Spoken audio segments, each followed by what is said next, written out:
Well, I hate to say I told you so, but I told you so. Have you been getting ready over the last few months? I sure hope so. Let's take a moment to check in with each other at the end of a crazy 2024.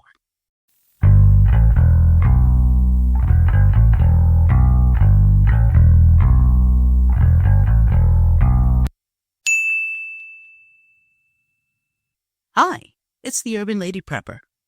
My last few podcasts, blogs, and newsletters were about what we need to focus on for the upcoming year. And just like that, it's just about here. At this point, we're all pretty drained hearing about what may happen and come to fruition in the next few years. Depending on who you ask, it's either exciting or terrifying. If you've been following me in any capacity, you know that I err on the side of terrified.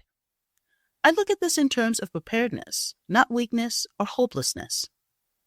It's one thing to call yourself a prepper and do all the things that you need to and can do in that realm. It's another thing entirely to see everything you've ever prepared for staring you in the face. I'm not a big fan of saying, "I told you so," and there's certainly some issues coming up now that I hope won't occur, but probably will if they haven't already. Here's some things I talked about since my launch back in late May, early June, that I mentioned were important and are either on the brink of becoming more mainstream news or have since become general knowledge. So if you listen to my podcast, follow me on social media, or receive my newsletter, this should further confirm that your choice to listen to me has made you more knowledgeable of preparedness and what we're facing. I'm not one of those podcasters that talk out of their butt for the sake of content. I take what I do seriously, and anything that I write or talk about are things that I've been paying attention to, researched, or following, so that I can stay informed and then pass that knowledge on to you. If you found my content valuable, please rate my podcast and share with those you care about so we can keep each other informed. It will be more important than ever. I discussed our water crisis, how bad it was, and how it was not getting any better. If you've noticed, more mainstream media outlets have been mentioning the fact that our available fresh water is decreasing or otherwise endangered through drought, contamination, and other factors. Whether it's due to drought, which has become worse due to changing rain patterns, rapidly draining aquifers, and mismanagement, these things have been mentioned more in the news as time passes. If you've been listening to my constant harping on how important it is to conserve and catch water, and you have a fair amount of emergency water stored, you're ahead of the game. Or you should, at least at this point, have in your mind what you're going to do as far as catching and storing even more water. Another thing I mentioned and was very passionate about was the need to stockpile food, and if you could, in any capacity, grow your own. Between the water and drought situation, which affected crop yields, not knowing what they're putting in our food, the increasing food monopolies that are narrowing our choices, etc., the more you have control of your food, the better your food security and better for your health. If you've been making moves to improve your food security by stockpiling, growing your own, or joining a co-op, you've already been doing a huge favor for your budget and health. During this holiday season, I went shopping with my mom in a physical store for the first time in a long time. These days, most of the things I get are online, or I run to the store for one or two random items. So I haven't gone full-blown shopping in a supermarket to fill a cart in a while.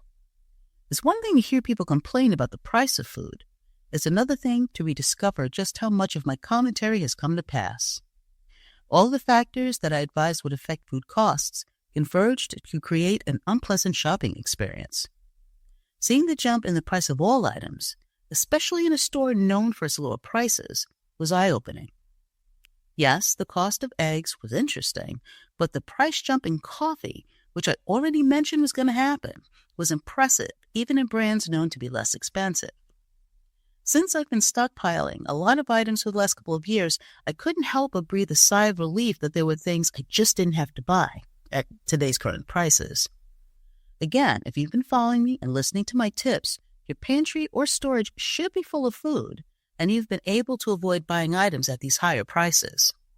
It puts you ahead of the game when you've made notes on what you have and were able to get extra and stored before the prices really started to get crazy. I certainly hope you took my food message to heart because it does help your food bill when you don't have to buy everything all the time, and you can lean back into what you've stored to help keep your shopping budget at a reasonable amount without sacrificing items you love.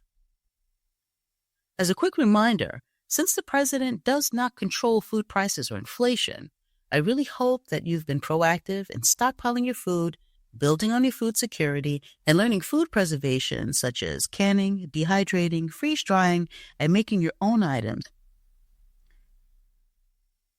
Another item I've mentioned that has become our mainstream news is the return of the bird flu H5N1. It's one of the reasons the price of eggs have gone up, and also found, as I've mentioned in a recent newsletter from a couple of weeks ago, that it has passed to dairy cows. The concern is that the strain of bird flu can mutate and will become more difficult to control should we have another outbreak. Should those of us who receive our health care benefits under the ACA, otherwise known as Obamacare, this could be a real problem.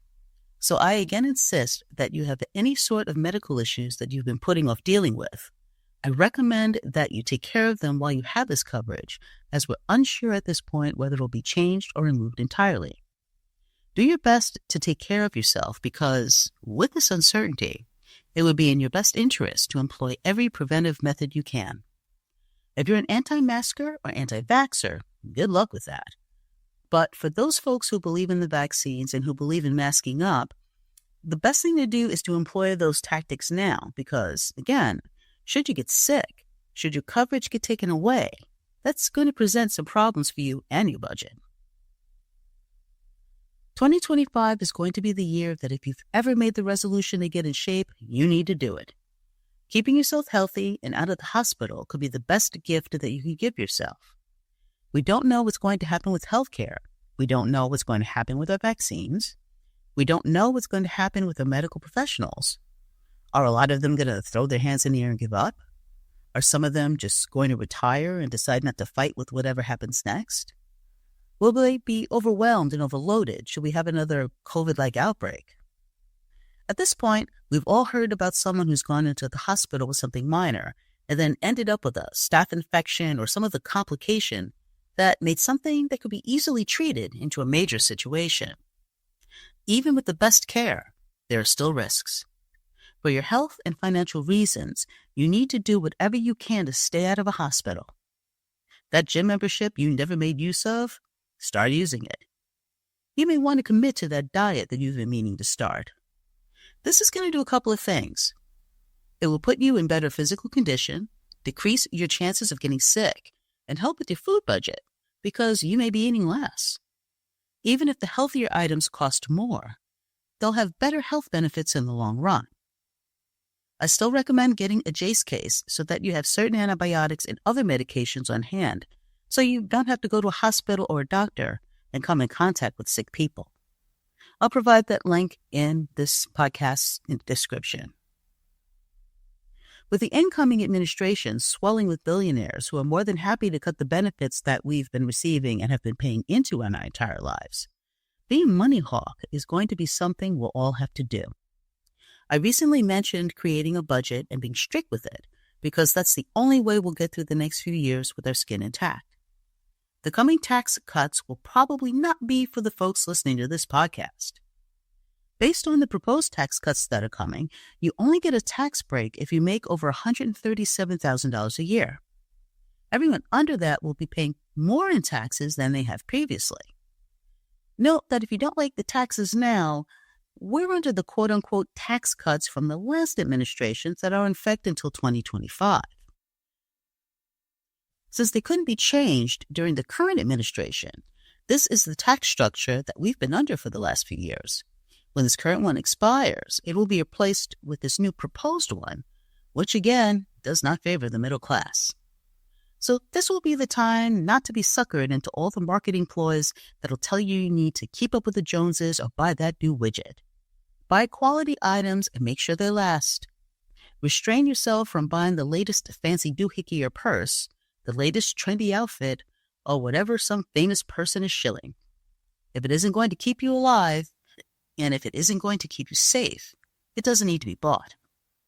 We, as Americans, are great consumers, and our bad habit of being consumers and not producers is what's put us into a position where we've become dependent on foreign workers and on other countries to make goods we can actually afford. Maybe we need to take a different approach to this. Instead of looking for other means to obtain things we don't really need, we need to refocus on the necessities and get back to other ways of getting things we need by bartering, which I discussed very early on. If we need something, perhaps we can provide a skill or talent in exchange, instead of lining some rich person's pockets who are always seeking to find new ways to fleece us. I read somewhere that on January 25th, folks are planning not to do any sort of purchasing and refraining from social media. The idea is to remind these billionaires that without us, they have nothing. Otherwise, for us, the only thing trickling down is misery. While I certainly appreciate the heart of such actions, I think it's more important that each of us recognize what it is we need to do to survive and thrive, and find out how we can do it without empowering those who wish to disempower us, and make that a regular thing as opposed to a one-day event. At the end of the day, if we have bad shopping habits, if we become overly dependent on other people providing and feeding us, we'll go crawling back to that store the following day with twice as many things on the list. So if you're going to grandstand, do it to make something more permanent rather than temporary. Otherwise, it'll just be a blip on the corporate radar.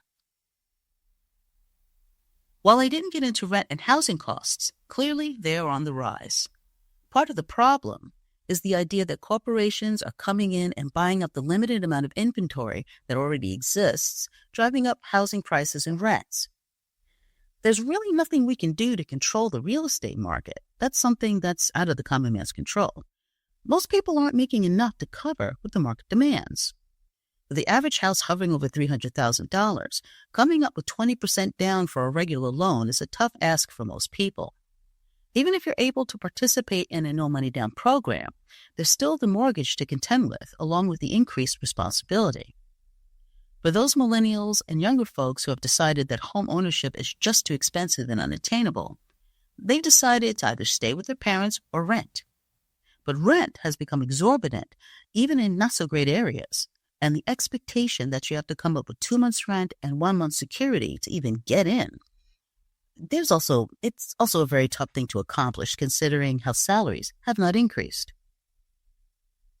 While over the last few years, salaries did increase more than the last couple of decades, it still didn't catch up with the overall cost of living. We're entering a landscape where people will be juggling several jobs. Many folks like to call it multiple streams of income, but let's call it what it is: hustling to get by and doing what we need to survive. The worst part is not that we have to do it, it's that we're not used to doing it. The middle class got to a point where we had a job, we had some benefits, we were able to have a decent place to live and make a decent living. Unfortunately, it's tougher to do that now, and there isn't an answer. The only thing I can recommend at this point is that if you haven't secured a stable living situation, you need to do that as soon as possible, because I don't foresee the next few years being any better.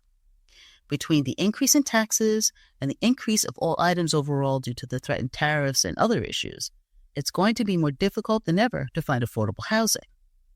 So if you're feeling any sort of insecurity about where you're living, you may have to make some uncomfortable choices, such as moving in with family members, maybe moving in with friends or roommates to make things more affordable. Whatever it is you feel you need to do to give yourself a decent living situation that allows you to save money, do that. Maybe stockpile things, and that hopefully within a couple of years, you'll be able to get back out on your own. It's one thing to be going through the things coming down the pike, but we don't need to be extra uncomfortable about the roof over our heads on top of all of that. One positive way of looking at this is that we're going to learn to lean on each other more than ever. Whether it's your family or your chosen family, having a solid network of people will help us get through the next few years. Sometimes that might mean bunking up together if that will help with childcare, child supervision, having a healthy food budget, and being able to manage certain expenses, etc. We're all going to have to be a little bit creative until there's some sort of stability, because right now we don't have that, and I personally don't foresee it getting any easier, especially with the threats of these tariffs, the loss of rights, and a rolling back of certain things that many of us have fought generations to achieve. Yes, I do mean the rights of women and the rights of minorities, of which I belong to both. So believe me, I've been practicing what I've been preaching because as much as I've dreaded the times that I see coming, there is some comfort that hopefully I've insulated or buffered myself to take some of the hit, and I've been able to advise you all adequately. I did mention natural disasters, and oh boy, do we have a bunch of those, and they continue to happen. December 2024 saw volcanoes erupt in 3 different areas: Hawaii, the Philippines, and Tonga.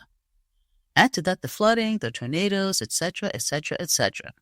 It's just been a wild year, and as I've mentioned over and over, these events were going to become more frequent and more damaging. In my weekly newsletter, which you can sign up for through my website at urbanladyprepper.com, I usually provide disaster tips and how to be better prepared for them. I've had to put them on a kind of rotation because certain ones keep coming back. Whether it was a hurricane or a wildfire, they just kept happening. And if you've been following me, none of this is news to you because you've been paying more attention to them and hopefully becoming more prepared for them. These situations will not improve, and with everything that transpires over the next few years, you have to insulate yourself physically and financially for whatever happens. If you live in a disaster-prone area, maybe this is the time to consider moving due to climate change, as I mentioned in a previous blog and podcast. If you cannot risk damage, or perhaps you losing your home because you can't afford the insurance or you can't afford such a loss, well, whatever your reasoning is, this may be the time to get out and beat the uncertainty of both your financials and whatever Mother Nature has on the menu for the next coming year or so. A topic that I've mentioned a few times has been the rise of artificial intelligence, otherwise known as AI. My biggest concern was how this technology, which continues to improve by the day, is a threat to many of our jobs, especially those of us who do administrative tasks. This has absolutely come to fruition and is becoming more of a threat as time goes on, of just the importance of finding some other means of livelihood, of gaining an education in another field of expertise in order to stay one step ahead of the obsolescence. Any of you who thought that this particular technology was not a threat has to admit that it has come towards us faster than any of us could have expected. Believe it or not, there is room for a positive outlook with all this. One word that I've leaned on a lot since my beginning was resiliency. It's also a word we're all probably tired of, but I think it best represents what we must do to survive. I think certain tools will help us, positivity being one, stoicism being another, which is a topic I'll cover at some point this year, having faith in whatever our belief system is, and leaning on those things. I think we're all weary at this point of the doom and gloom, of not feeling real happy about what's coming down the pike, not looking forward to the scarcity, not looking forward to doing without or doing with less. But we can no longer stick our head in the sand. This is our opportunity to stand tall, be thankful for what we have, and be proud of what we accomplished. Hell, even if we can only be proud that we survived, we need to hold on to that and decide that we will do what we need to do and come up smelling like roses until we reach an even keel as an American society. We need to keep all the promises we've ever made to ourselves about self-improvement, because if we don't do it now, we never will. We may not have the chance to. We've never been this close to nuclear war. We've never been this close to conflict with people that used to be our allies. We've never been this close to going backward in our lifestyles and education. We need to prepare ourselves for the idea that we may not be able to go out and socialize and enjoy the things we did as often as we used to. We may run into another pandemic where we may be stuck in the house again. So we need to prioritize our mental health, our physical strength, our financial acuity. Decide what news sources are going to provide you with the most useful information so you can make your most sound decisions. Living a more careful, measured, and austere life doesn't have to be a kind of death sentence. It could be a chance to show how strong you really are and show those that wish to wield their power unfairly and unjustly that our spirits will not be crushed. If nothing else, I would love for that to be the legacy we leave behind. Thanks for listening. Until next time, this is the Urban Lady Prepper signing off. Oh, and Happy New Year. It can be one. Let's make it so. I hope that I've given you some things to think about as you go through the upcoming week. I upload a new podcast every Sunday. Visit my website, urbanladyprepper.com, where I post a new article every Wednesday and Friday. While there, sign up for my weekly newsletter, which contains information that usually isn't on the podcast or website. Subscribe to my YouTube channel and show your support with a donation or buy some Urban Lady Prepper gear. It helps me continue to grow and provide even more content. Join me on the socials. I look forward to hearing from you. Stay safe, stay sharp, and be ready.